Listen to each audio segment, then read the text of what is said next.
My name's Deputy Inspector General of Police, Dr. Shehu, PSC. To talk about PRAWA, Prisoners Rehabilitation and Welfare Action, we have a very, very good rapport, good understanding, and good synergy between the police and PRAWA for many years. It is an institution that concerns primarily on respect of dignity and human rights, which the police are supposed to be part of it. And also capacity building to the police to enable them to perform effectively and efficiently in conjunction with the fundamental respect to the fundamental human rights as enshrined into the Nigerian constitutions of 1999. It's very, very beneficial, and at the same time in building capacity and enabling the police officers to perform credibly when they go out to discharge their duties. The police is an organization that deals with all kinds of human beings. When they come across a police officer, they deserve to be respected by police in ensuring not only their security and safety, but also in respecting their dignity and human rights. So in a nutshell, the training and retraining we are getting from the PRAWA is to enable us have police that will function and discharge their duties in a most standard and acceptable manner by members of the public. At this juncture, I want to say kudos. Welcome to the Nigeria Police Force online training. Welcome once more to class. The discussion is still around gender and human rights, but in this particular class, we'll be looking at protection of women in emergency and conflict situations. Note the words, emergency and conflict situations. Now, what should be the lesson objective? The lesson objective is to create awareness on the issues relating to the protection of women in emergency and conflict situations. And what is the expected outcome? It is expected that at the end of this particular session, you will be able to identify the role of the police in protecting the rights of women, children, and other vulnerable groups during conflict and emergency situations. That you are also able to identify global and national instruments on women in peace and security. And you should be able to identify how human insecurity affects women, children, and other vulnerable groups.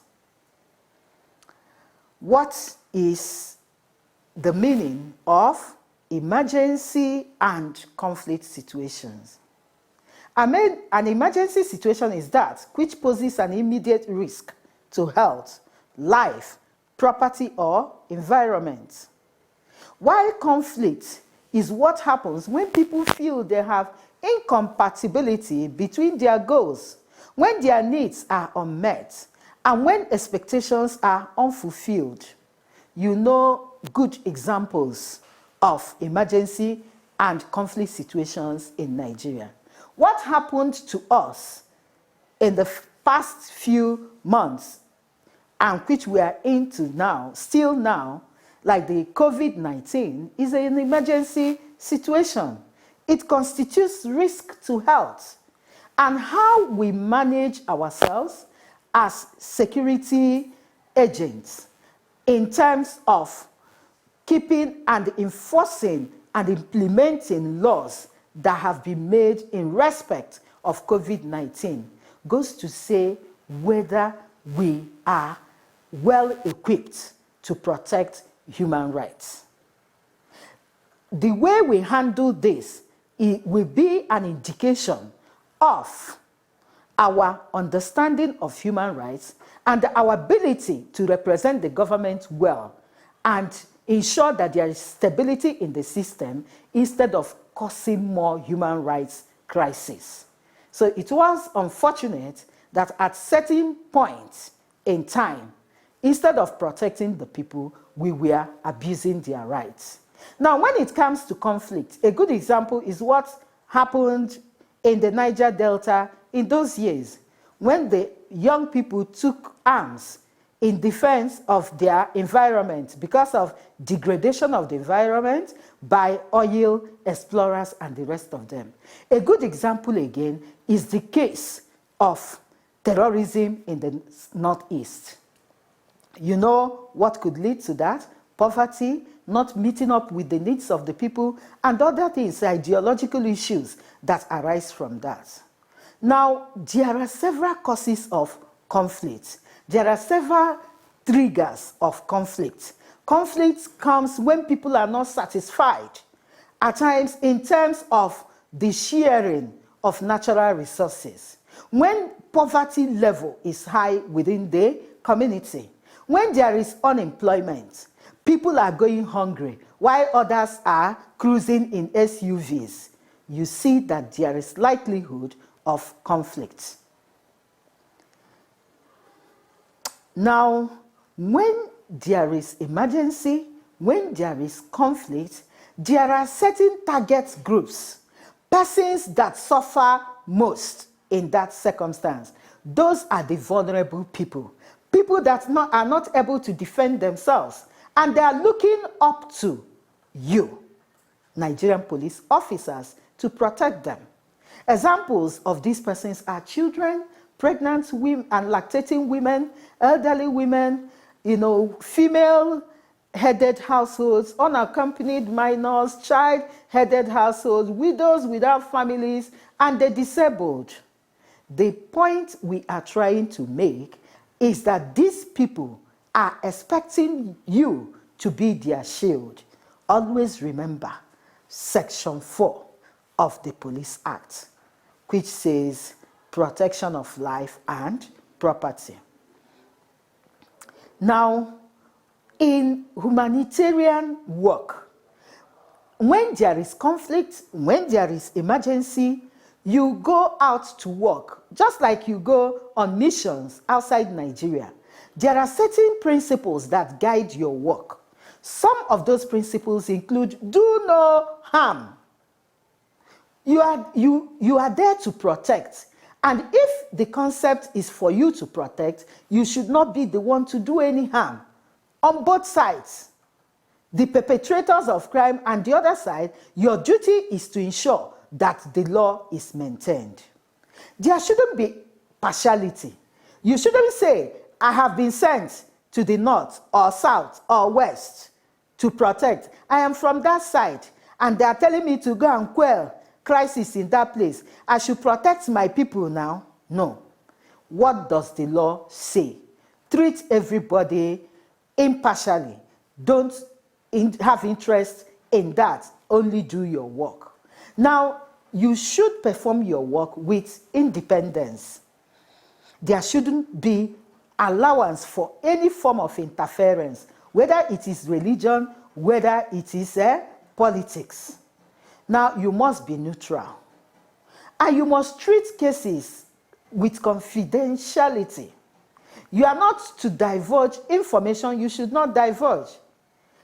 because you are an interested party. We must be sensitive to issues around women and other vulnerable groups.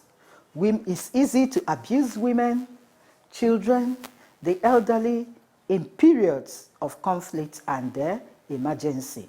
So officers should be willing and ready to protect these persons. We should equally strengthen local capacities. Local capacities because they can be quite helpful. Policing cannot be done by the police alone. You need them. We should understand the context, including as is perceived by others. Understand where you are. Understand what the issues are before you know how to handle the matters arising. Now we have professionalism. You must treat cases as a professional. Now, what are the laws that should guide your activities? We have international humanitarian law, laws guiding, war crimes, laws guiding crime against humanity, do no harm. Nobody should be harmed. Somebody that is already low and down during the war, you don't get to see somebody that has been wounded, maybe his legs already cut off, and you still go there and use your AK-47 on such a person. Now, what are the key instruments of international humanitarian laws? We have already uploaded all that for you. Even though most of them have reached the level of international customary law, just as you have in the United Nations Convention Against Torture, you have the Geneva Convention and the rest of them. It's expected that in armed conflict, there are certain things you cannot do to persons because they are already human beings. Now, gender-sensitive policing in emergencies and conflict situation strategies and recommendations. So in handling situations of emergency and conflict, you should understand that violence against women and girls often increase in these periods. So the possible solution to effective policing would be adoption of gender-sensitive policing strategies, understanding what the issues are, knowing who are most affected, knowing high-risk areas where women are, especially where women go to. They go to the stream. They go to fetch firewood. And these are likely places where they can be caught and abducted. Center in those areas to ensure that they are protected. Now, we need also to sensitize everybody, especially the public, on issues of the violence and the emergency situations, alerting them on what to do, utilizing the media. We should ensure that women and girls are safe and have access to humanitarian assistance. We should integrate sexual and gender-based violence assessment in national security analysis, reform, and programs. This may go beyond you, but do the needful, do the ones that you are supposed to do as police officers. In fact, what are we recommending that you should do? What should a police officer think of while handling issues of gender-based violence in emergency situation? You should be thinking of your responsiveness, accountability. Accountability means at the end of the day, after engaging in processes and procedures, are you able to report to say, this is what I have done. I have used my AK-47 in this way. I have tried to process people in this way. Now, what you should do is engage in representative policing and ensure that police personnel sufficiently represent the community they serve, that minority groups and women are adequately heard, attended to, and represented through fair and non-discriminatory policies, that the human rights of all people are protected, promoted, and represented, and that police objectives are attained both lawfully and humanely. And responsive policing, which also ensures that police actions are responsive to the public opinion and wishes. During emergencies and conflict, police should be responsive to women's needs, public needs and expectations, especially in preventing and dictating crime and maintaining public order. Victims of rape, domestic violence, and sexual crimes should be encouraged to come forward and seek help from the police. How do you do this? You do this by ensuring that these people are not suffering double jeopardy in terms of coming to you to make a report and they are further abused. Take note of that. Part of the recommendations also should be accountable policing. You should be accountable legally, politically, and economically. Now, as police officers, when we talk about professionalism, there are certain expectations from you. It is expected that you should treat victims with compassion and patience, that you should not be partial, that you shouldn't be demanding or accepting gratifications. You shouldn't blame the victims. You should be polite, and you should not reveal information that are critical to the investigation of cases. But that does not mean that you cannot supply information when it is permissible. I would like us to go back and reflect on all this, having in mind that anybody can be a victim whenever there is conflict or emergency, and that our duty remains the protection of life, of persons and property, and that as we do this, we should treat everybody equally without any form of discrimination, no matter the status of such persons in the society. Thank you.